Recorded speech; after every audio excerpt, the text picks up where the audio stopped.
8:45. This is the Sri Lanka Broadcasting Corporation. Here is the news edited by Catherine Pereira and read by Indrani Senanaika.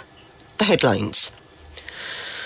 The President says that proposals submitted by many parties at the discussions in relation to the all-party government will be submitted on Monday. The Prime Minister thanks his Indian counterpart for humanitarian assistance to Sri Lanka. Sri Lanka asks China to defer visit of research vessel to Hambantota. 13 people suspected to be on illegal migration attempt apprehended by the Navy. And in foreign news, Chinese military carried out attacks simulation.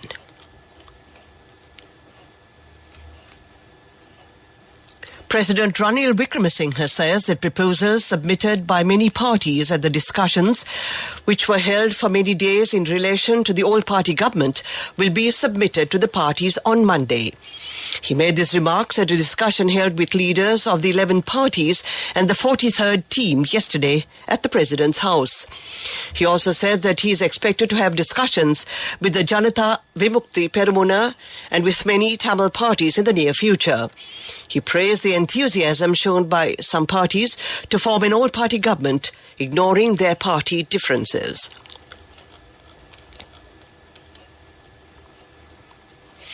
Prime Minister Dinesh Gunawardena today thanked PM Narendra Modi and the people of India for the generous humanitarian assistance extended to the people of Sri Lanka. In his congratulatory letter, PM Modi said that the enduring ties of friendship has flourished between the two countries for many decades. PM Modi assured the Sri Lankan Prime Minister of India's continued support to the island nation in a congratulatory letter. He also expressed hope that Sri Lanka will witness quick economic recovery, ensuring the prosperity and well-being of its people. India has been at the forefront of extending economic assistance to Sri Lanka as per their requirements, and is one of the countries that has provided the maximum amount of assistance in time of need. The Sri Lankan government has asked the Chinese government to defer the visit of its space satellite tracker ship Yuan Wang 5 to the Hambantota port until further consultations are made between the two governments. The spy ship was scheduled to dock at the Chinese-leased Hambantota port on the 11th of August for refueling and leave on the 17th of August. Designated as a research survey vessel, Yuan Wang 5 was built in 2007 and has a carrying capacity of 11,000 tons. The survey vessel departed Jiangyin, China on the 13th of July and is currently sailing close to Taiwan, where China is conducting live fire drills as an aggressive posture against Taipei for allowing U.S. House Speaker Nancy Pelosi to visit the self-ruled island.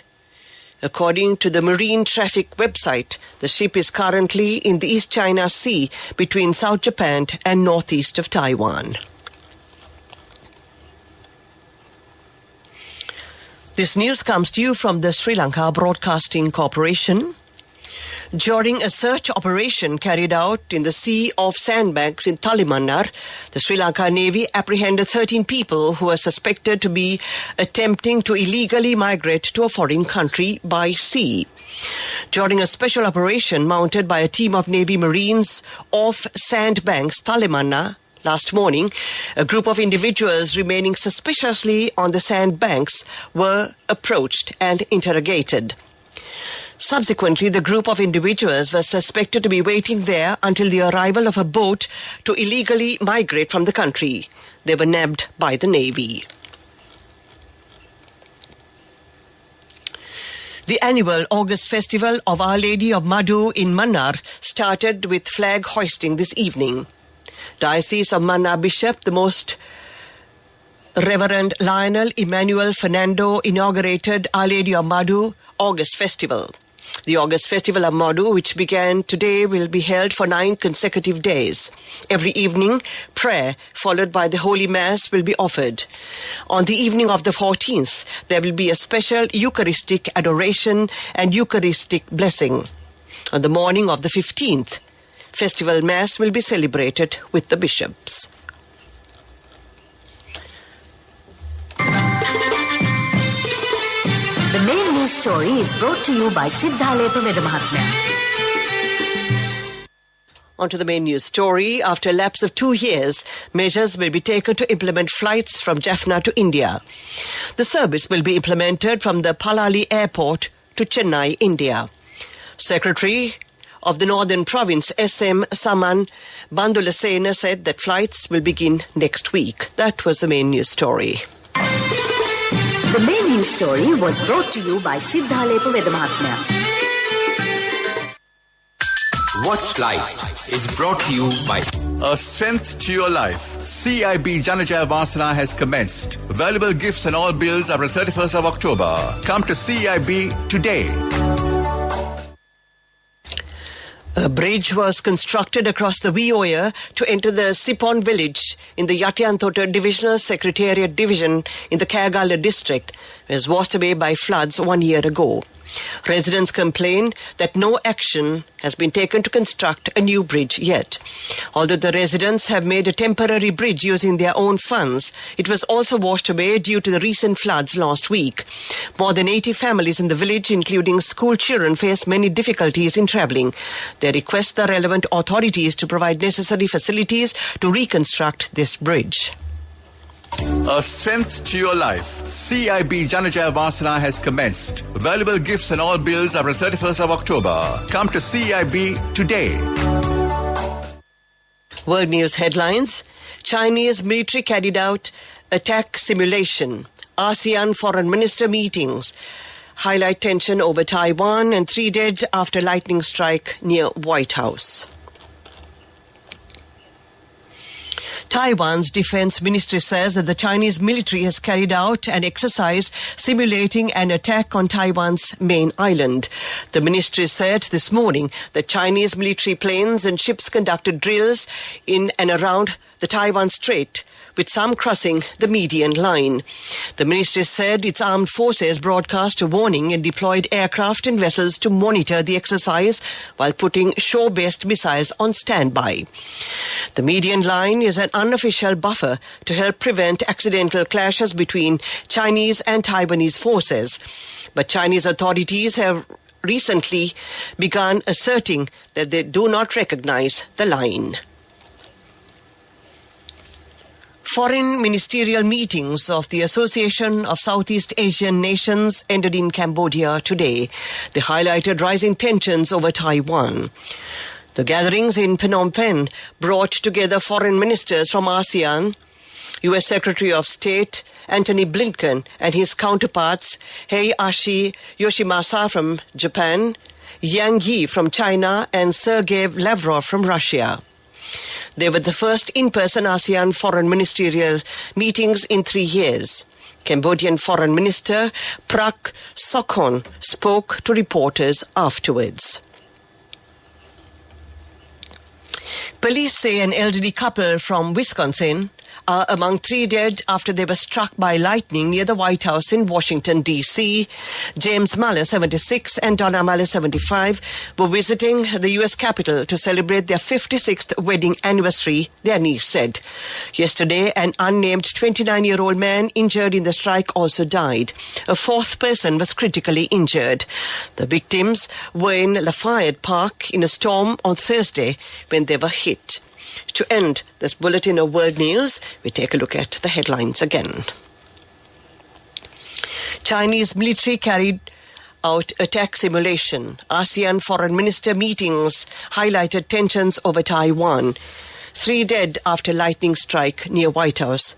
That ends this bulletin of world news. Next we get on to development news.